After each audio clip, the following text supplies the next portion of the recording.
महाकाल मंदिर के रहस्य। दोस्तों, आपने महाकाल मंदिर के बारे में तो सुना ही होगा। आज हम इस मंदिर के बारे में तो जानेंगे ही साथ इससे जुड़े कुछ ऐसे रहस्यों पर से पर्दा हटाएंगे जिसके बारे में शायद आपने अभी तक ना सुना हो। तो जल्दी से चैनल को सब्सक्राइब कर लीजिए और बढ़ते हैं आगे। दोस्तों, भगवान शिव के 12 ज्योतिर्लिंग में से एक उज्जैन के महाकालेश्वर मंदिर में भक्तों को दक्षिणमुखी ज्योतिर्लिंग के दर्शन होते हैं। महाकालेश्वर मंदिर मुख्य रूप से 3 हिस्सों में बटा हुआ है।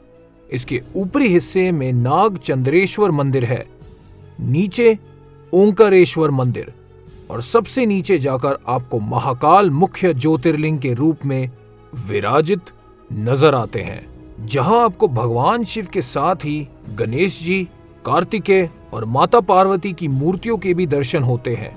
इसके साथ ही यहाँ एक कुंड भी है जिसमें स्नान करने से सभी पाप धुल जाते हैं। दोस्तों, मान्यताओं के अनुसार उज्जैन में महाकाल के प्रकट होने से जुड़ी एक कथा है। दरअसल दूषण नामक असुर से लोगों की रक्षा के लिए महाकाल यहाँ प्रकट हुए थे। फिर जब दूषण का वध करने के बाद भक्तों ने शिवजी से उज्जैन में ही वास करने की प्रार्थना की तो भगवान शिव महाकाल ज्योतिर्लिंग के रूप में प्रकट हुए। उज्जैन का शास्त्रों में वर्णन भगवान श्री कृष्ण को लेकर भी मिलता है, क्योंकि उनकी शिक्षा यही हुई थी। उज्जैन को प्राचीन काल से ही एक धार्मिक नगरी माना जाता है। आज भी यहाँ भारी संख्या में दर्शन के लिए भक्त आते हैं। दरअसल भगवान महाकाल की भस्म आरती के दुर्लभ पलों का साक्षी बनने का ऐसा सुनहरा अवसर और कहीं नहीं प्राप्त होता है। ऐसा माना जाता है कि जो इस आरती में शामिल हो जाए उसके सभी कष्ट दूर होते हैं। इसके बिना आपके दर्शन पूरे भी नहीं माने जाते हैं। यहाँ महिलाओं को आरती के समय घूंघट करना पड़ता है। दरअसल महिलाओं इस आरती को नहीं देख सकती हैं। इसके साथ ही आरती के समय पुजारी भी मात्र एक धोती में आरती करते हैं। अन्य किसी भी प्रकार के वस्त्र को धारण करने की मनाही रहती है। महाकाल की भस्म आरती के पीछे ये एक मान्यता भी है कि भगवान शिवजी शमशान के साधक है। इस कारण से भस्म को उनका श्रृंगार आभूषण माना जाता है। इसके साथ ही ऐसी मान्यता है कि ज्योतिर्लिंग पर चढ़े भस्म को प्रसाद रूप में ग्रहण करने से रोग दोष से भी मुक्ति मिलती है। अब जानते हैं कि आखिर क्यों यहाँ रात नहीं बिताता था कोई राज्य मंत्री। उज्जैन का एक ही राजा है और वो है सिर्फ महाकाल बाबा। विक्रमादित्य के शासन के बाद यहाँ कोई भी राजा रात में नहीं रुक सकता। जिसने भी ऐसा करने की कोशिश की वह संकटों से गिरकर मारा गया। पौराणिक कथा और सिंहासन बतीसी के कथा के अनुसार राजा बोझ के काल से ही यहाँ कोई राजा नहीं रुक सकता है। और सिर्फ इतना ही नहीं, वर्तमान में भी कोई राजा, मुख्यमंत्री या प्रधानमंत्री यहाँ रात में नहीं रुक सकता। इससे जुड़े कई उदाहरण भी प्रसिद्ध है जिनके बारे में आपको जानकर आश्चर्य होगा। एक बार देश के चौथे प्रधानमंत्री मोरारजी देसाई जब मंदिर के दर्शन करने के बाद रात में यहाँ रुके थे तो उनकी सरकार अगले ही दिन गिर गई थी। ऐसे ही कर्नाटक के मुख्यमंत्री BS येदियुरप्पा भी उज्जैन में रुके थे तो उन्हें कुछ ही दिनों के अंदर अपना इस्तीफा देना पड़ा था। कुछ लोग मानते हैं तो कुछ लोगों के मुताबिक महाकाल भगवान ही शहर के राजा है और उनके अलावा कोई और राजा यहाँ नहीं रुक सकता। दोस्तों, आपको क्या लगता है इसके पीछे क्या कारण हो सकता है? हमें कमेंट करके जरूर बताएं। महाकाल की भस्म आरती का रहस्य। जितना प्राचीन भगवान महाकाल का मंदिर है उतना ही रहस्य यहाँ होने वाली भस्म आरती भी है। दोस्तों, प्राचीन काल में राजा चंद्र सिंह शिव के बहुत बड़े उपासक माने जाते थे। जब राजा रिपुदमन ने उज्जैन पर आक्रमण किया और राक्षस दूषण के जरिए वहां की प्रजा को पराजित किया, तब राजा ने मदद के लिए भगवान शिव से गुहार लगाई। प्रजा की गुहार भगवान शिव ने सुनी और स्वयं धृष्ट राक्षस का वध किया। इतना ही नहीं, भगवान शिव ने भूषण की राख से अपना श्रृंगार किया और वह हमेशा के लिए यहाँ बस गए। तो इस तरह से भस्म आरती की शुरुआत हुई। चित्ता की भस्म से की जाती थी आरती। जी हाँ दोस्तों, यहाँ पर भगवान शिव के शिवलिंग पर चित्ता की ताजी भस्म से आरती की जाती थी और इसी से उनका श्रृंगार भी होता था। एक कथित कथा के अनुसार प्राचीन काल में प्रतिदिन एक मुर्दे की राख से भस्म आरती की जाती थी, परंतु एक बार उज्जैन के शमशान में कोई भी शव नहीं मिलने के कारण उस समय के पुजारी ने अपने ही पुत्र की बलि देकर उसकी चित्ता की राख से भस्म आरती की, जिससे भगवान महाकालेश्वर अत्यधिक प्रसन्न हुए। उन्होंने पुजारी के पुत्र को जीवन दान देते हुए कहा, आज से उनकी आरती कपिला गाय के गोबर के कंडे में अमलतास मिलाकर होगी। रहस्य में श्री नागचंद्रेश्वर मंदिर। दोस्तों, राजसमंड श्रीनाथ चंद्रेश्वर मंदिर महाकालेश्वर मंदिर के बारे में तो आप सभी जानते ही होंगे। वर्तमान में जो महाकालेश्वर ज्योतिर्लिंग है वह 3 खंडों में विभाजित है। निचले खंड में महाकालेश्वर, मध्य खंड में ओंकारेश्वर तथा उपखंड में श्री नागचंद्रेश्वर मंदिर है। स्वयंभू ज्योतिर्लिंग 12 ज्योतिर्लिंग में से महाकाल की एकमात्र सर्वोत्तम शिवलिंग है, अर्थात आकाश में ताराक शिवलिंग, पाताल में हाटकेश्वर शिवलिंग और पृथ्वी पर महाकालेश्वर शिवलिंग ही मान्य शिवलिंग है।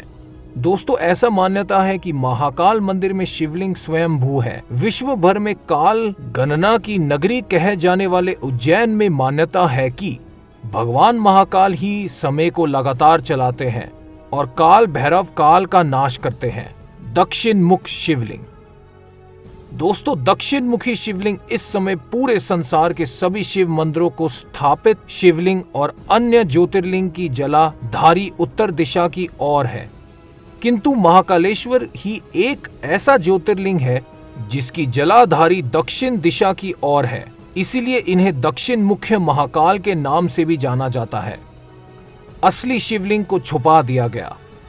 दोस्तों, शिवलिंग को नष्ट करने की कोशिश की गई, जिसके कारण पुजारियों ने उसे छुपा दिया और उसकी जगह दूसरी शिवलिंग रखकर उसकी पूजा करने लगे।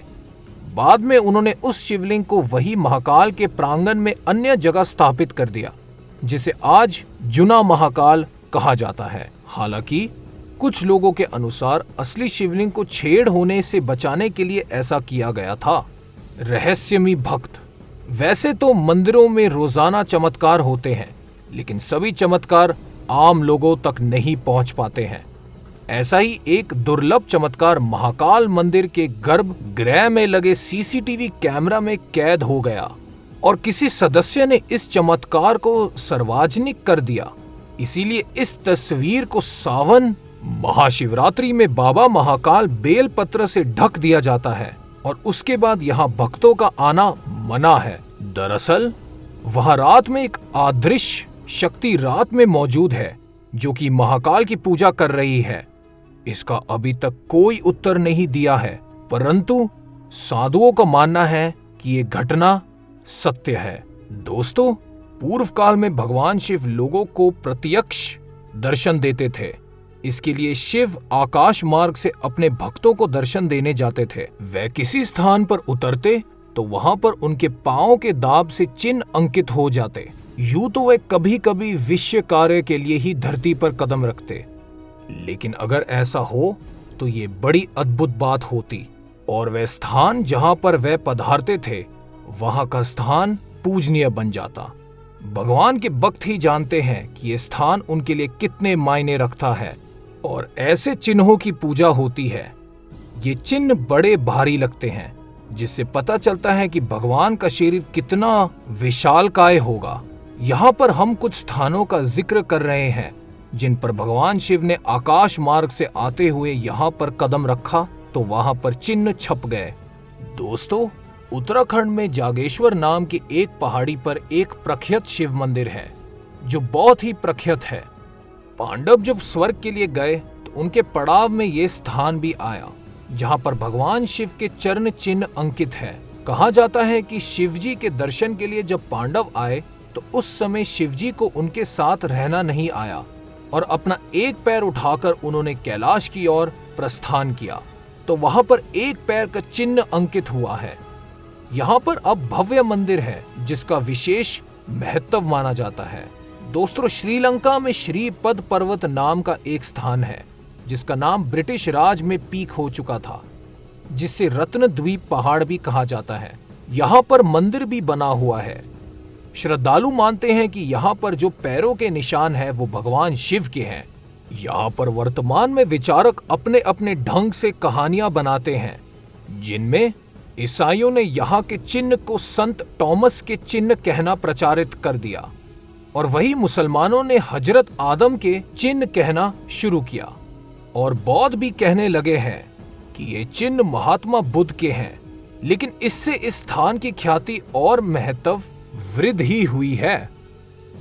किसी को भी व्यर्थ में चिंता करने की जरूरत नहीं कि अलग अलग धर्मों के लोगों की दलीलों से ये स्थान उनसे छीन जाएगा। तो दोस्तों, ये जानकारी आपको कैसी लगी, हमें कमेंट करके जरूर बताएं। मिलते हैं अगले वीडियो में, तब तक के लिए जय शिव शंभू।